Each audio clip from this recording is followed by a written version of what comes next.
Hi, I'm Reg Harder, President of Leisure Travel Vans. I want to personally congratulate you for buying the best motorhome in its class. At Leisure Travel Vans, we have spent nearly 20 years researching, designing, and building the floor plan and the components that today give you the best Class B motorhome built. Our goal and mission at Leisure Travel Vans is for you to own the best product possible. Achieving that makes the Leisure Travel team and you a winning combination. This video owner's manual shows you how to use the many features and components of your motorhome. It will also show you how to maintain your motorhome and how to make your RV lifestyle even more enjoyable. We're proud of our product and we want you to be proud of it too. It is our goal to ensure that you are totally comfortable and happy in your new dream motorhome. Thank you. Let's start with swiveling the passenger seat. About this easy. Slide it all the way back.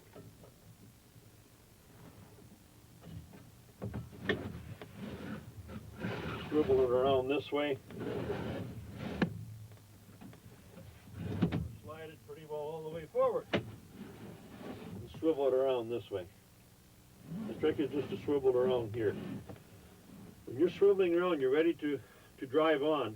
Bring this belt like so. Have this belt over here and the belt where this lock is in on the inside of the armrest. Or if you prefer not to have the armrest, you can just have it like this. When the seat is slid on swiveled this way, the slider is right here. So you can slide it back and gives you a little more room to get through. This seat this way. Recline this seat.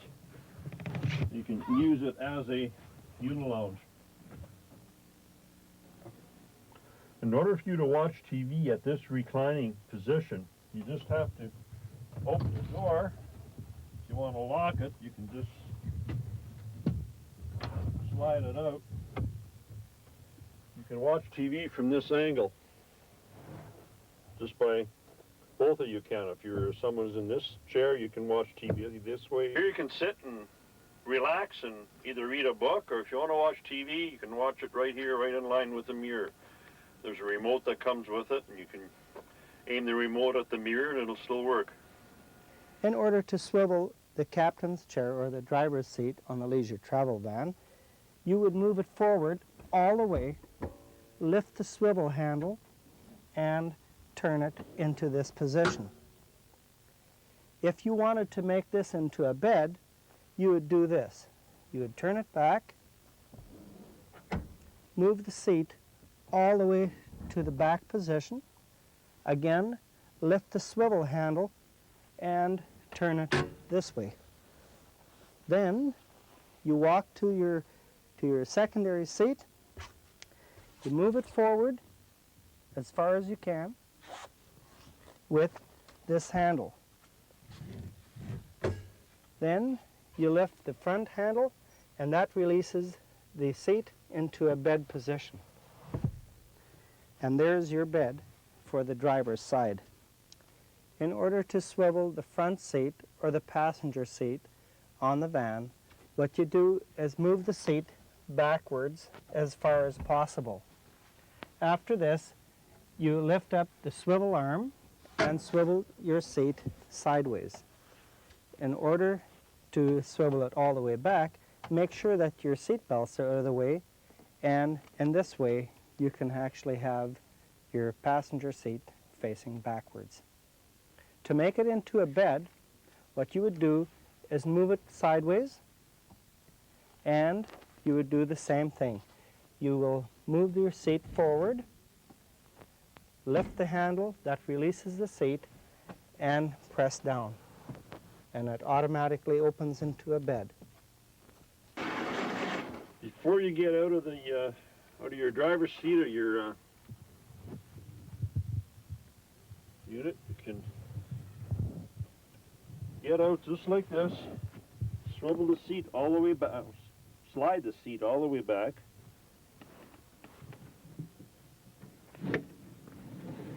swivel around, and recline this lever forward so that your backrest is back. If you want to recline it any further, you just move the tilt back, and there you are. To go back to the other position, you swivel, bring the backrest this way, tilt the steering wheel up. It's that easy. The seat is all the way back, so you're ready to get into the van. Notice that there is a TV over here. There's lots of room to get into there. So you get in, you watch where your head goes. And it's that easy.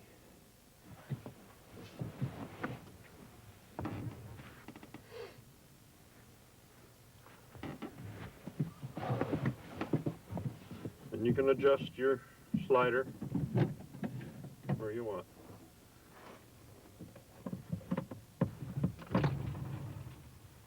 Opening this door, you'll find the pedestals for the rear table and front table are right here.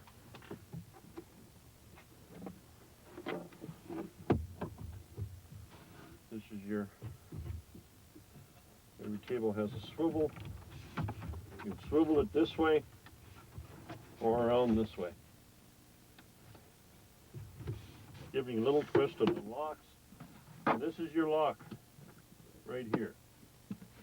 Locking it, table's nice and sturdy. This just enables you to position the table where you want it.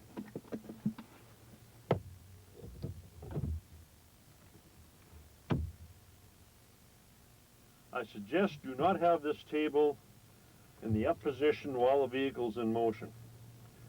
Your head could, in an impact, your head could hit here and do more damage. You got a 3-point safety belt, but your head can still move forward enough for you to cause severe damage on here. So when you're traveling, it'd be best to have the table right in between here, and it's out of the way. Okay, talk a little bit about the microwave. The microwave you see here might be different than the one that you're getting or the one that you have. They're constantly changing and always coming up with something different. This happens to be a 600 watt, 0.6 cubic foot microwave. We might be going to a different one. But they generally all have turntables in it, and the turntables tend to rattle. So the way it's packaged, it's really good to have, but you're taking along a lot of useless stuff you don't need. So when you get it, you can put this on. You have it. In order to stop it from rattling, all you got to do is put a rag in underneath here, or a towel or anything. So when you use the microwave, you take the towel off and you can use it. Now, I've done a lot of microwave cooking. Because there isn't an oven in this unit, we don't have room to put one in. We use, I've done a lot of cooking in this. It's a microwave pressure cooker. In order to use this, it's very safe. I take the turntable out. This slides in, and there's just enough room for it. You can actually put your red little button on after, and you cannot hardly overcook food in there. But it just fits. But you got to take your turntable out. It locks into place. It tells you when it's locked and when it's unlocked. If there's too much pressure, releases off of here. When this is up, you know that there's a lot of pressure in it. When it's down, the pressure is released. When you take this off, the pressure is gone. You can unlock it and safely remove whatever's in here. You can put your potatoes and meat and carrots or whatever you want in here ahead of time and just put this in the fridge. When you're ready to make a meal, you just put this in the microwave and there it is. And you'll learn how fast to do it and how long it takes. But like I say, you cannot hardly overcook things in here. This microwave pressure cooker does not come with a van. We can supply it for you, or your dealer can. It's available at a lot of hardware stores. This is another form of a steamer, microwave steamer cooker, and it works very well. You can use this just like in an oven. So if you're used to working and cooking your meals in an oven, you can do cakes in here. You can do whatever you want. It comes with a recipe book. This pressure cooker also comes with a recipe book. You can make very quick and easy meals. Because in an RV like this, you don't want to spend a lot of time preparing food. You can do this at whenever you want. This all stores in one nice little area. You can store all these meat, whatever you want in here, you can put in the fridge, and it's really compact. It comes with a cookbook like this. You even bake bread in there. Okay, now we're to the kitchen part of it. And guys, this is for you too. Lift your lid, and you got your regular 2-burner stove with your adjustments here. This is the only appliance in this unit that you have to light with a match or a striker. Everything else is pretty well push button or automatic light. I really want to urge you, remember this, do not use this as a space heater. This motorhome comes with a furnace. You don't need this as a space heater, and I'm going to explain why. You turn this on and propane comes out. Unless you light it, there's dangerous gases that come through here. This is not dangerous, but do not have this on unless you're lighting it. Let's say you're using this as a space heater. You're lighting it, and your burner is now going. Now, at your propane tank, you can get condensation in your propane tank, and it can freeze up right around your regulator. When this happens, your propane is going to be cut off. So the flame will go right down. There'll be no pressure, or there'll be no burning, or it'll be out. Once the propane has ceased to go through your regulator, it'll thaw once again, because propane is very cold.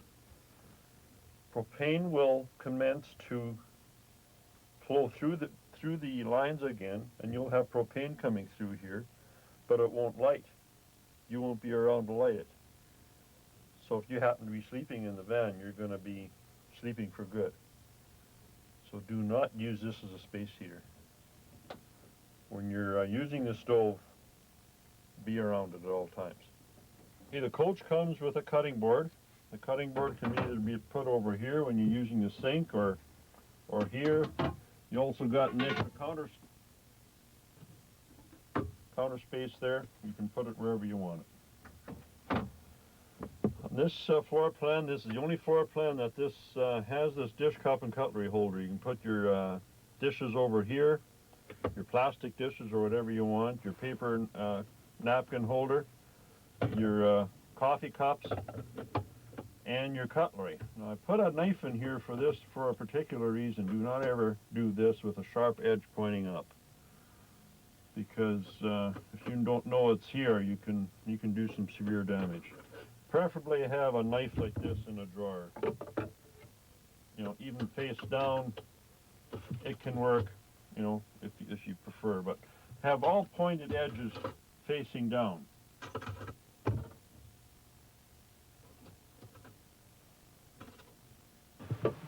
Okay, let's talk about our fridge. Your knobs down here are all for the fridge. It would be nice if they're up there, but they just don't do it. This, you put this fridge on 12 volt, like it says, there's a 12V that shows up. That means when you got the fridge on and you got the thermostat up, it's now drawing about 12 amps on your battery, which means your battery will not last very long. 12 volt on your fridge is only designed to run while your vehicle is in motion or about an hour after when you park somewhere to stop for about an hour. If you're going to be stopping somewhere for a long period of time, I suggest you turn it on to propane. You go outside and turn your valve on. And if you want to conserve energy, you do not have to open up your fridge while you're turning it on. If you take a marker and mark the point here with red or whatever color you want, you know when this position is up, you know the gas is on. You'll close the fridge.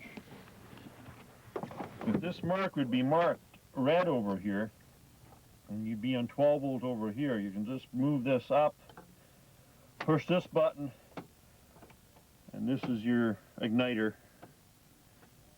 And you can quite easily see when the fridge is running or not. And that's all you have to do. You don't even have to open up your fridge to light it. Now, when you're lighting the fridge for the first time, there might be air in your propane line. So I recommend lighting your stove first. And once there's a good flow of propane coming through the stove, then turn the stove off and go to your fridge. And you got to push this button first. The instructions are all on here, on the inside of the door. This button here is a safety device. What it does, it opens up your valve in your propane, so your propane can go to your burner. Now when you're lighting this, you're lighting the burner. Once it's lit, once there's a little blue flame on your mirror right in here, you leave that on for about a half a minute, and once you release it, the blue light will stay on and you can walk away from it. This is a safety device. There's a thermocoupler in here, and a thermocoupler measures the heat coming from your burner, telling this switch that, yeah, it's burning. It's just not propane coming through, it's burning. When propane is burning, it's very safe.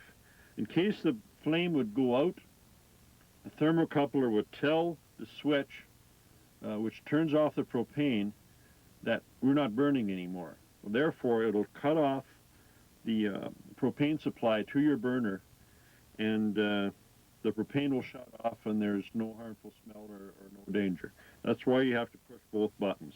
And that's why you have to keep this button pushed in for about a half a minute for the thermocoupler to warm up and telling your valve that, yeah, you're burning.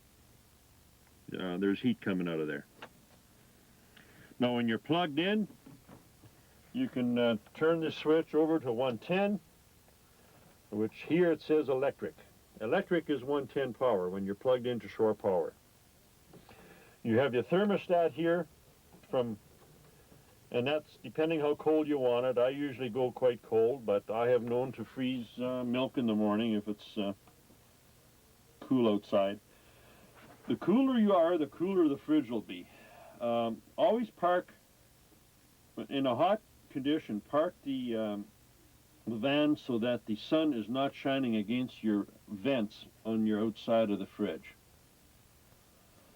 Now, if you're in an extreme heat situation, I would suggest getting a little 12-volt fan. You can get a small 12-volt fan for your fridge. Your dealer can tell you all about it. You can get it, the 12-volt fan in a solar or just running off your 12-volt system. They don't draw a lot of power, so you can get it whichever way you want. Your freezer's up here, and it comes with a little ice cube. These ice cube makers look good, and they're great, and if that's all you want to do is put ice cubes in here, if they don't fit this way, then you can't close it. So you got to run it all the way across this way. And if you just poured water in there and you're driving down the road where you're going to have ice water spilling all over the place, it doesn't make ice that fast. What I do, I get these little Ziploc bags, put a little bit of water in there, zip it closed, and put the water in there, and then when I want to use it, I just crush it, and I've got ice whenever I want, and I can put water in to make ice at any time. I generally leave this at home. You have extra locks here Now these little units here should get, they can break. This is your lock. Note that it breaks. You should have an extra little clip with it. Now there's two notches, another notch over here too. So you have a little breathing space here. When you're not using the fridge, there's a little, the fridge can smell very quick if you don't leave a little bit of air breathement. I suggest using some fridge deodorizer inside, like you normally do in a fridge. This comes off, and you can put your milk container in there.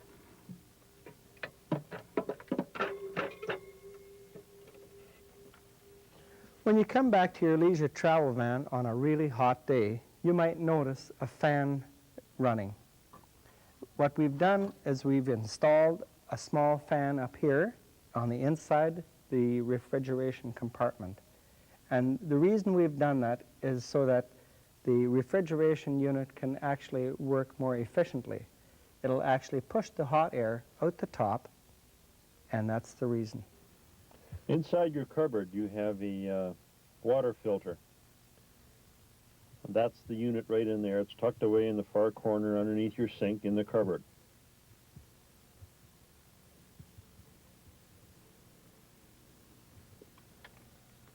Your water filter looks something like this, and here again, we might be changing it to a different water filter. We're always looking at new products, but we're never going to go away from a water filter. It really takes the bad odors or taste out of your water. You never know what kind of water that you're filling into your tank. Another suggestion that you can get at your RV dealer is a filter like this that hooks into your water system, that you can hook a garden hose onto one end and put your filtered water into your fresh water tank. And then you have double protection. But this we provide with every unit. Now it also comes with a little hose. I never use this hose. This is the bag I use for making my ice. If you want to winterize your motorhome with RV antifreeze, then you must remove this and insert this pipe in its place. I'll show you a different way of winterizing your motorhome, so you don't have to remove this. All you have to do is winterize it with air. To replace this, this is good for between 500 and 800 gallons, depending on how dirty the water is. And it's only hooked up to the sink water and your cold water on your sink, so it'll last a long time. On the monitor panel, you have a black test button. That'll indicate how much propane you have, fresh water, black water, and gray water is in your holding tanks. It'll also indicate how much battery power you have, or whether it's on charge. It also has the exterior light. It has refrigeration fan if you want the refrigeration fan to stay off. The hot water heater switch is located on the monitor panel. Flick the switch and the red light comes on. Once the heater is ignited, the light turns off and you know it's working. If it doesn't ignite, check the reset button, which becomes accessible when you take off the grill of the water heater on the outside. And, of course, the pump is for your inside plumbing. In order to drain the hot water tank, you first of all get inside, you drain the water with the hot water tank and the pressure pump. After that, not all the water is drained. What you do is you go to the back, open up this back cover, and release the pressure. After the pressure is released, undo the drain plug at the bottom and let the rest of the water drain. After you're done, you can close the taps and insert the plug back in. The breaker panel is located underneath the rear seat on the driver's side. Open up the compartment and you have access to all the fuses and the circuit breakers. Now we're going to talk to you about an inverter. I'm going to first of all explain what an inverter is and what a converter is. The standard unit in every RV is a converter. Converter converts 110 power when you're plugged in to 12 volt.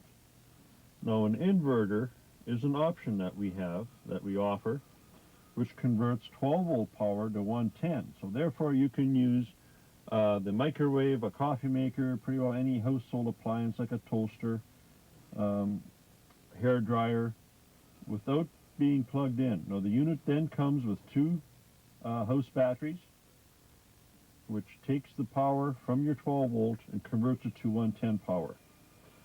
Now then you'll have a gauge like this. When you turn it on, it'll tell you what's going on.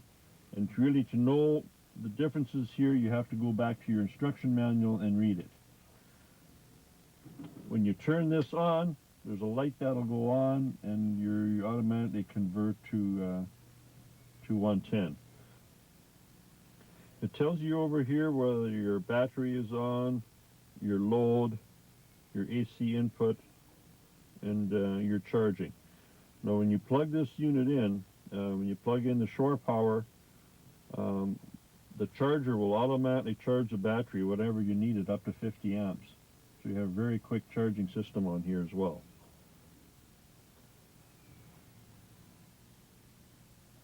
The converter is located by your breaker box, where we showed you earlier. Now, I'll talk to you a little bit about the inverter. When you're using the microwave, or you're going to be using a 110 power for quite a while, I suggest you just start the engine and let it run during that time. You'll save your batteries. The engine alternator will charge your battery while you're drawing the current, because it draws a large amount of current.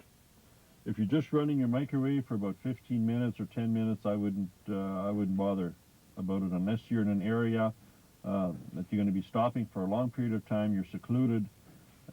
Keep your battery charged up as much as you can. Do not run the air conditioning off the inverter because it'll just draw those batteries down very fast. But a toaster or anything else will work quite nice. This is the leisure travel van battery compartment for the coach. Every unit comes equipped with one battery, although there is room for two. If you want to do any maintenance on the batteries, you depress this lever and pull out the tray, and you can do your maintenance. They all have plastic rollers, so you don't have any problems with rust.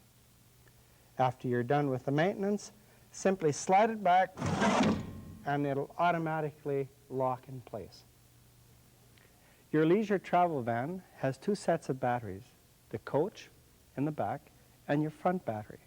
If for any reason your front battery is dead and you need to start up your engine, you can still do that by locating your isolator up front, and you connect your first post or your A post to the C post with jumper cables. Start up your engine and disconnect your cables. This compartment here is normally a storage compartment, but when you have a generator, there's a generator in here. This is where the generator is. Your breaker box is here, your main circuit breaker, hooked up to your circuit breakers inside where we showed you before. Nothing's changed there. And you have a remote start in the front. Now in case that remote start doesn't work, try this first. Try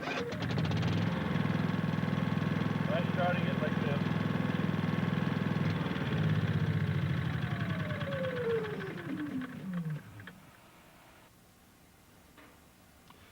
This is your generator remote start button. When you want to start this generator when you're in the driver compartment or the vehicle is running, you just have to push the start.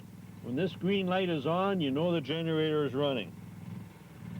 Now every now and then I've encountered this switch, something not working right when the light isn't on. So when you push the stop button, the green light is off and it won't start.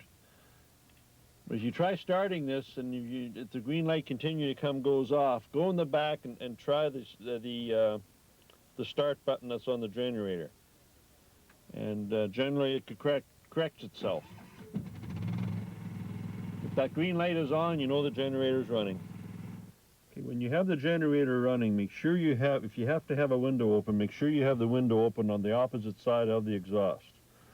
So if you want to sleep this way with your head over here and have this window open and close the other one.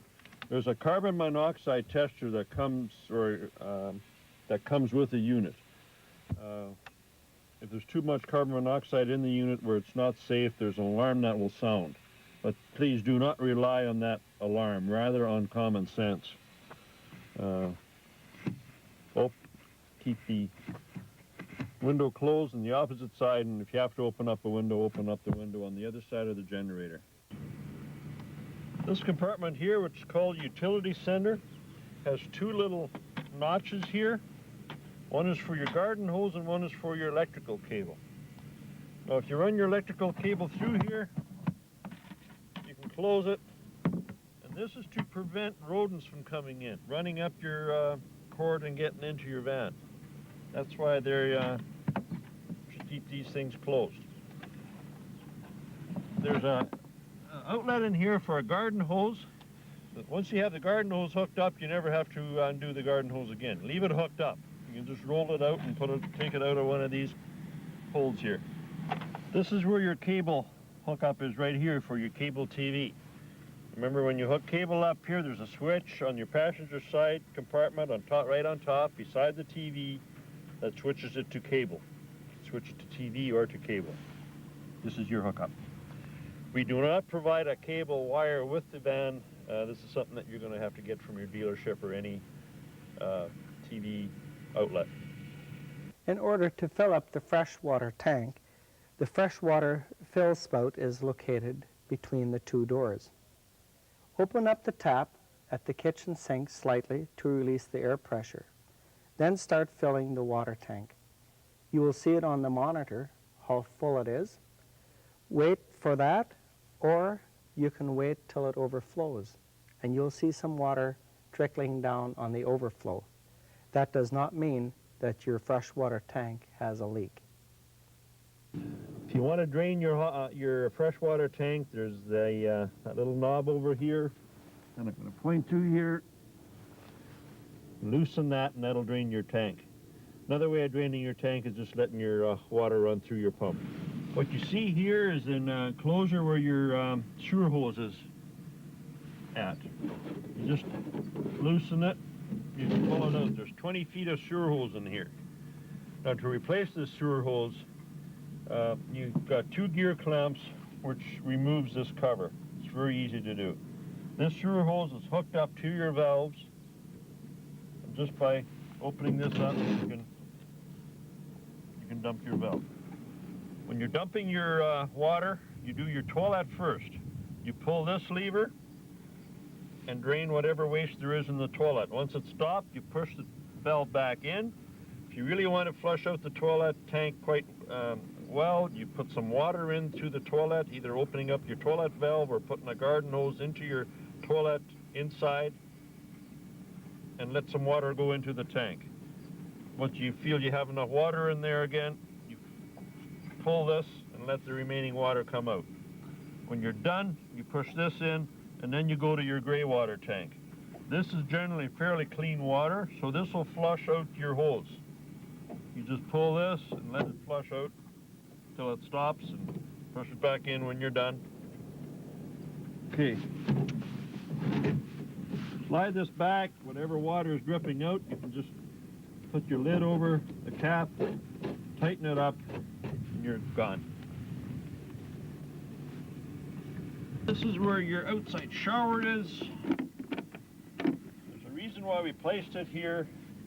When you're outside camping, doing dishes and so forth, you always need water.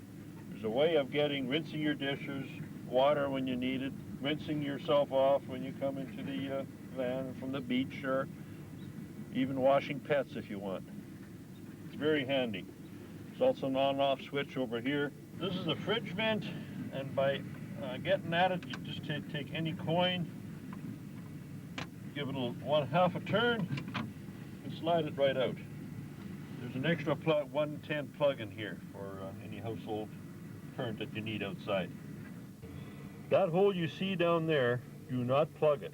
That's your, any water that gets into this compartment, that's a way to get the water out of it. If there's a propane leak, it'll run, the propane is heavy, so it'll always go down that area. It's also a nice airflow. The air is at the bottom of the van, so you can create a nice airflow. So don't plug that hole. Your fridge sits in a fiberglass pan. Nothing will rot or disintegrate there at all. The 28-pound propane tank is located under the driver's door. This is your fill-up, and we recommend that you get it filled up at a licensed propane outlet. For safety reasons, we also recommend that you do not fill it past 80% of its capacity. If you see this nut over here, that's hooked up to your regulator. Now, if anybody has overfilled it and you're in an area where you have to use propane and you don't have a service center nearby, what I recommend is undoing this nut, letting any liquid propane come out of it by opening up the valve, and then as you see liquid propane come out of there, you need to drain your tank either with this relief valve that's on top here by unscrewing that till there's no propane, liquid propane coming out of there. You undo this and let any propane that's in there, let it get out of there, and then tighten it back up. When you want to tighten this up, make sure you use some soapy water with some soap in it, and sponge it on here, and make sure if there's bubbles, you know you have a leak, you have to tighten it a little more. If you put soap water on here, if there's no bubbles, you're okay. But every time you do anything with propane, normally do not let a service department do it. This is your furnace exhaust or furnace chimney. There's heat that's going to be coming out of here. So if you have anything that you've got right in front of the furnace, if you're going to be using the furnace, try to keep this area clear, because this will heat up a little bit. Next is your compartment door, and all your key compartment doors, it would be advisable to put a little WD-40 or any oil, aerosol oil that you can find that will lubricate this. And here you can put in whatever you want, from skis or whatever you have. This is your basement storage compartment lid. The reason why we have this lid loose is when we go on a trip and this becomes full when we're loading it up, I leave this lid at home. Or you can take it along, but sometimes things might start bulging out of here, and then this lid is just in the way. So it's up to you to decide what to do with this lid. The leisure travel van now has an 11,000 BTU air conditioner made by Dometic. It sits inside of a cavity, and what we recommend you do is once or twice a year you apply the pressure from a water hose, and you make sure that these drains are clear. You can have leaves or whatever debris, but make sure that it can drain, especially for winter. Okay, the unit comes with a ladder. When you're using the ladder to climb up onto, make sure your door is closed, not only on the first latch, closed all the way. Then you can climb right up. This van, we polish the vans from the factory. We give it a UV protectant which protects it against the sun. But I strongly recommend you doing this at home, and you can pick your own polish and pick out a polish that has UV protected in it. We don't want we won't want the fiberglass to fade too badly. Now that's why we picked the white. We had different color vans before, and we found that the white is the best color. There's a lot less oxidation that comes from the white. It reflects the heat more. But even though you need some form of good polish on it. That's very important. This van has a screen package. Now, normally you don't really need to have this window open. These zippers are for these little latches to unlatch and open up the door and that the bugs don't come in. But we are required to put a lock in here. So your unit might not even open up. If you really have to have it opening up, well, it's up to you to undo this lock or not, or to take a drill and undo it. We recommend just leaving it, but that's entirely up to your discretion. The factory comes out with a warning here when you cannot have this window open while the vehicle is in motion, because the exhaust of your unit will come into here and it'll cause some very poisonous gases to come into the van.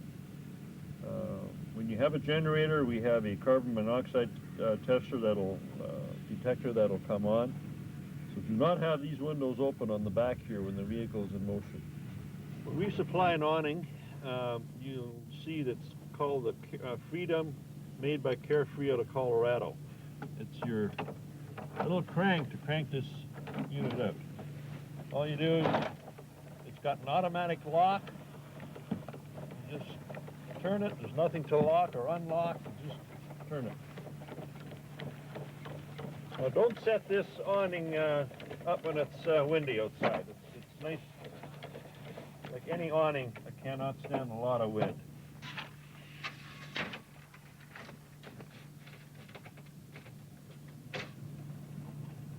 There's a tab over here. You just pull back and the arm comes right off.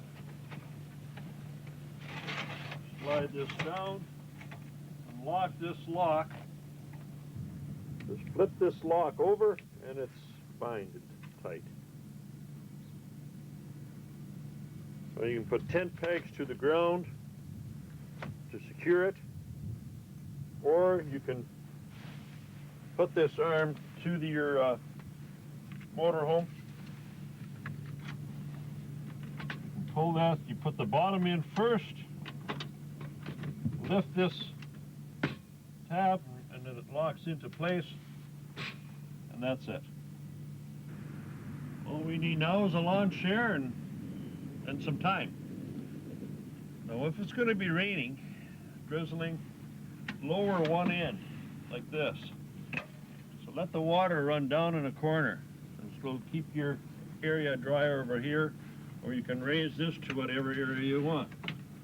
To roll the awning back up, insert the crank in here, and it's going to crank hard in the beginning. Just go ahead. And if you got it supported over here, this awning will become quite high. All you need to do is slip this, undo these arms on the van, unlock your lock over here, leave it loose, leave it unlocked, and just bring it around, flip it into place.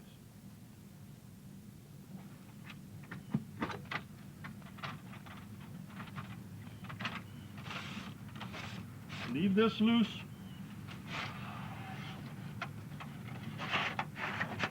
Slip it in. And you can leave the awning but where it's at there. As it gets closer, you'll hear a click. Once you hear that little snap, that's all you have to do. It's locked. The leisure travel van has a golf bag storage located on the driver's side. There's enough room in here for 2 golf bags and capable of carrying 68 kilograms or approximately 150 pounds. There's a small compartment where you can place your shoes or whatever you like. After you're done, simply close this back up and you can lock it up as well. We now want to talk about packing your camping supplies from your house or shed to the van. And how I do it, it seems to work pretty good. Now we use containers like this, whether they'd be Rubbermaid or whatever it is. You can pick these up at any hardware store. It's a container like this where you can put, your pots and, different items in. And then we also have a container like this, and that fits right in your seat, whether it be a 4-seater or a 3-seater, and You also have, you might have a floor plan that has the 2 seats in the front. Well, then you wouldn't be able to store this underneath your seat, but there are other places to put these. Now in this box, I got things that go outside of the van, let's say in a picnic table and for outdoor camping. That you might want to store in the back storage compartment. Things you want to use inside the van, and you might not use that often, you can just store that right underneath the seat here.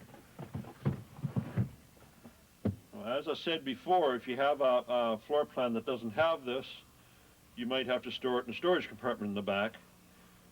But in a 2-seater, you have more storage than you have here, and then you can maybe put that inside the cabinet. For summertime camping, all the picnic table supplies we generally put in a separate container like this. All your pots and pans or cups that you use inside the motorhome, that's fine, you can use it in there and leave it in there. But we separate the outside utensils from the inside utensils. So everything's in here. You put this in a storage compartment here or under your seat, wherever you feel more comfortable.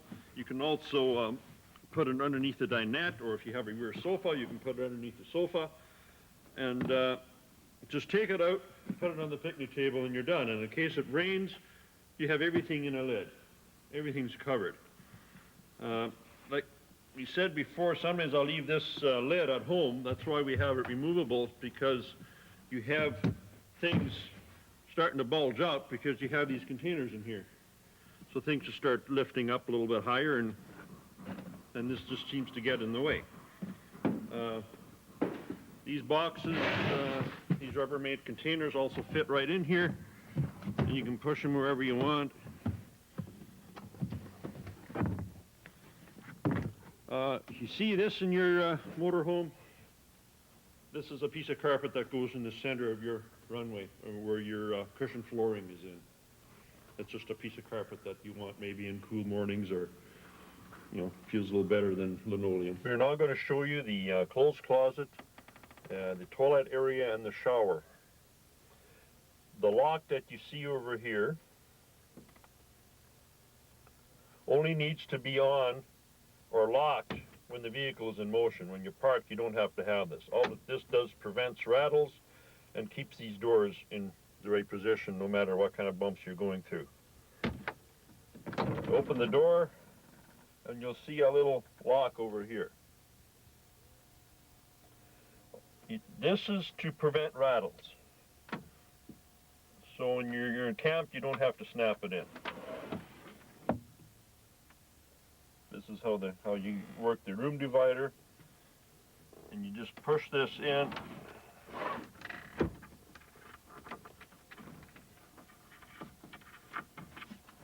And this just locks into place when you're ready to hit the road. Next is the clothes closet. There's a slide-out clothes closet track here, so you can see what clothes you have in there. And you also have a clothes rack way inside here. This is for clothes that are shorter, like shirts and that type of thing. Maybe parkas and jackets or whatever. It's up to you to decide what you want in here. So you have 2 separate clothes closets. And the shelf in here and up on top. The flip-up sink is an option which is available to leisure travel van owners. You use it the same as you would any other sink, but after you're done, you slowly lift and the water will drain into the gray water holding tank. Now we're going to go to the shower. Your van, most of our units come with showers. They're so easy to work. There's a board here. This piece of carpet is covered with a piece of board. Now this board sits on all the outside of the shower pan. So when the inside of the shower pan gets wet, when you put the door on top of it, nothing will touch this. Air will be able to get around it, and it'll dry out on its own. So you can just put the lid in between the floor, and you have an area to step into, or And there's your shower pan. This is the divider that slips into your shower pan right in the front. It's not for keeping the water in unless you want to use it as a tub.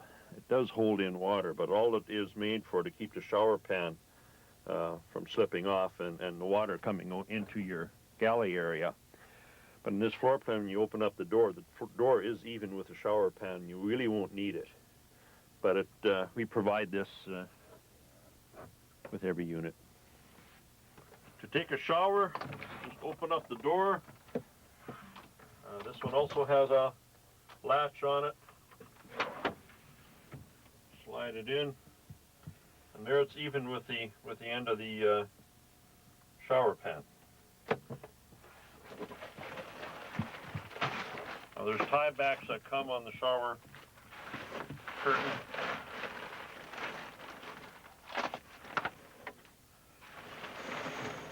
This shower curtain comes right around the full circle. There's weight at the bottom to keep the shower curtain in place. And it comes right around, and you'll find there's Velcro here and all the way down. And if you're really concerned about keeping everything dry on the other side of the shower curtain, you can Velcro it together. Now, I've taken showers without the Velcro. I've never gotten anything wet inside or any clothes wet inside. It works quite well. And if you want privacy, you open up this door as well and close it right off. You're in your own little compartment, and it's really nice. When you're done, here are your clothes. You can get dressed, dry, everything right here. It works quite well. And you don't have to worry about cleaning up afterwards. You just, when you're done, you can just take the shower curtain over here. And what I do, I twist it, just like wringing out a towel. And then you can put it into place. You put the tie backs on, and you put it right wherever you want it.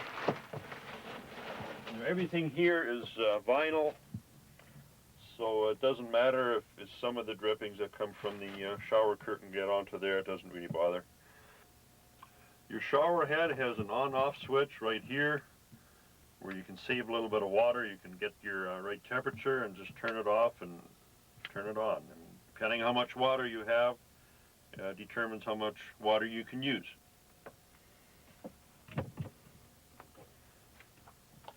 The shower water goes into a holding tank.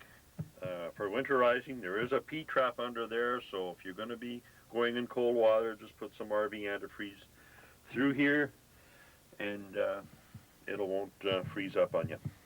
This is what's called a fantastic roof vent. You open this, and you can turn it. So 3 speeds. It's up to you what speed you want it. And even if it's drizzling, if you want a little bit of air movement, you can open up the vent a little bit, and it won't rain in. And the shower pan is directly below it, so if it happens to have it too high, I mean, you can just take the carpet off, but that seldom happens. I haven't had any rain come into this vent at all. This fan moves a lot of air. You only have to open up the vents on your bed just a little bit, turn this to low, and you can create all kinds of air movement. If you have it on high, it changes the air in here every 30 seconds. Now, another good place to use the fan is right here in the range. You see, we do not put any range hood cover in or any range hood vent because there's a small fan in there which doesn't move a lot of air. We put this on high when you're cooking any greasy foods or whatever you want, and it'll just dissipate. It's gone right away. We're in the back bed right now, and this is the thermostat for the furnace. When you don't have the furnace in use, there's a little button below here that's pointing forward when you have the furnace off. When you want to use a furnace, you just switch the bottom lever back and turn the thermostat to your desired temperature. And make sure your propane tank valve is on and you have propane in the furnace. And there you go. This, you can see the fan is going on now. the fan goes on first, and then it ignites, and you'll have some warmth right away. If you haven't started this furnace for a while, it might not light the first time because you have air in your propane line. If it doesn't heat, switch it off again, let the furnace die down, let the fan go off, and start the cycle over again. These two vents here are your furnace vents or furnace exhaust airflow vents. So make sure these are pointing forward, not up or down, or just pointing forward, and don't have any obstructions in here. You can have obstructions up to about here. So the airflow can nicely come into the van. When you have something obstructing the airflow here, your furnace will shut off. It won't get a correct amount of airflow or air exhaust or heat coming out of the furnace. The heat will build up inside the furnace, and there's a switch in there that'll automatically shut it off. So make sure you have some space here. In order to set up the table, either in front or in the back, you start off with the pedestal. Front and back are the same. What you do is insert the pedestal and twist it or turn it until you can feel it fall in place.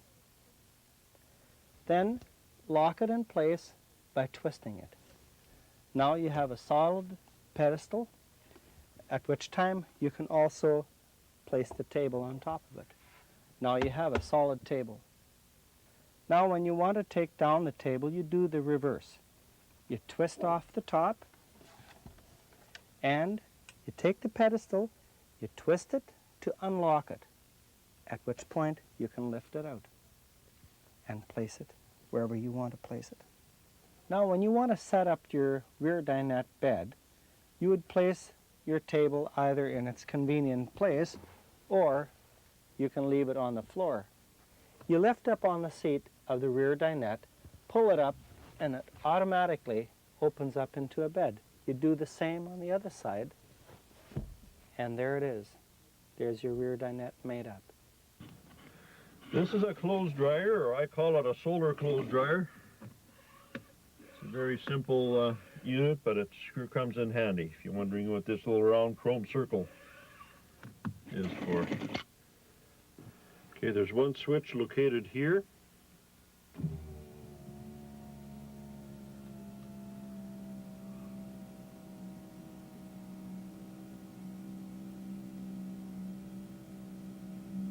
The reason we do it electrically, this is a large sofa, and it's very complicated to make a sofa where when it's laid flat, there's no gap in this section here. So if we were to do this without a power, it would be very hard to fold up and down. When it's down, these can the seat belts can be slid down.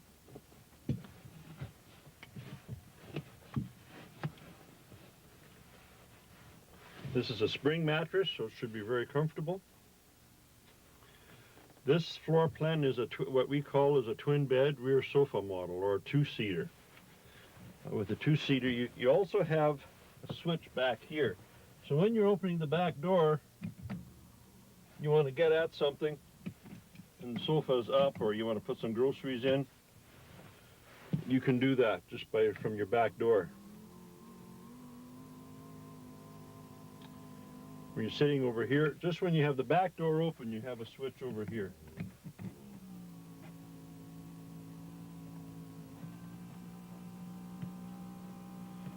Now this situation is really neat, just to lie down here and relax and adjust it and watch TV, and you have a reclining bed. While you bring this sofa down, make sure there's no obstructions underneath. When this back goes down, if there's you've piled something in behind there, behind this the backrest, and if that jams, something might bend. And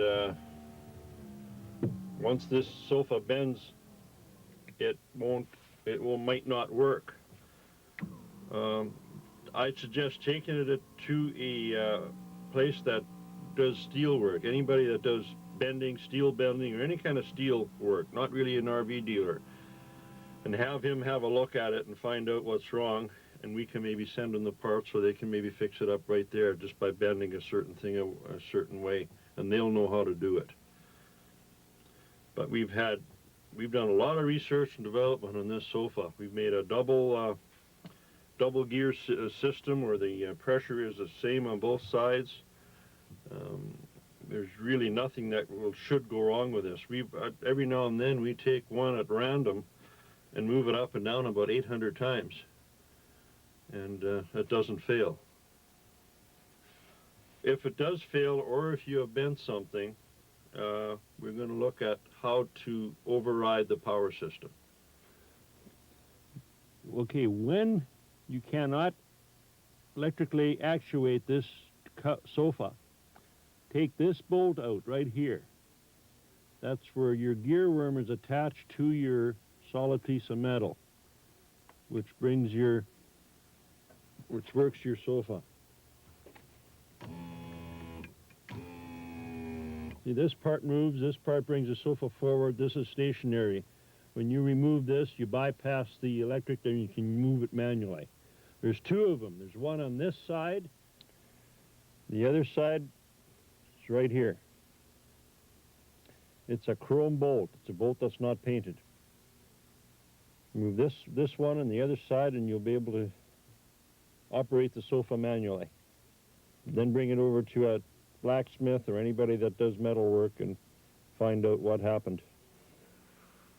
This is the furnace vents. There's two vents there, one on top and one on the bottom, as you see there. And these are adjustable. You can have the air blowing in any direction you want. But with this sofa, the air should flow into the aisleway. Otherwise, everything will heat in underneath your bed, and it'll be quite warm. So have the ductwork going, the vents going this way, or when you have the furnace fan on, that the air flows into the center aisleway, and it works quite well. As you can see, when we bring the sofa forward,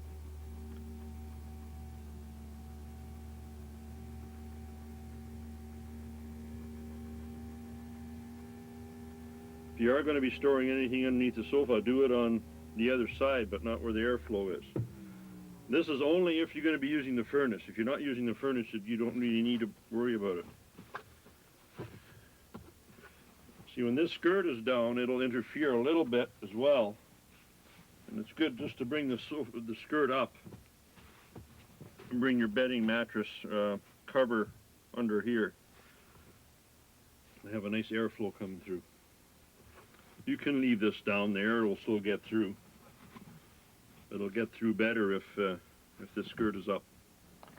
Here you have a P-trap in your sink, and that's, when you undo this, you'll get the water out of the this area here, and it won't freeze up. Another way of doing it, if you don't want to bother undoing this, you can put RV antifreeze through your sink, and it won't freeze. But make sure you put a cup or something under here to get the water when you unscrew it. Probably have to be done with a plier as well. We're going to be talking about winterizing your unit the simplest way possible. I'm not going to describe all the other ways. I'm just going to describe the easy way of doing it. If you're in a warm climate and you're heading home to some colder climate, which is going to be a sub-zero temperature, and you're worried about freezing your hot water or any damage that can occur by freezing, this is how you do it. This comes with the unit. It's actually going to be screwed onto the end of your hose. This is the adapter that screws onto the end of your water hose. This fitting is available at any service station. You just go, instead of filling up your tires, you're going to do the cap. Before you do this, you open up all your faucets. Make sure first, before you open your faucets, that you get all the water out of your fresh water tank. either by your drain underneath your holding tank, or turn your pressure water on and go through there. You let the water run into your sink, into the holding tank, and then drain all the holding tanks. Now, the holding tanks is very easy and simple to drain. We've already gone through that. Make sure those are all clear water. If you got all the faucets open, and you got your hot water heater valve undone, you just put air through it. And whatever water's in the system, it'll just clear itself out.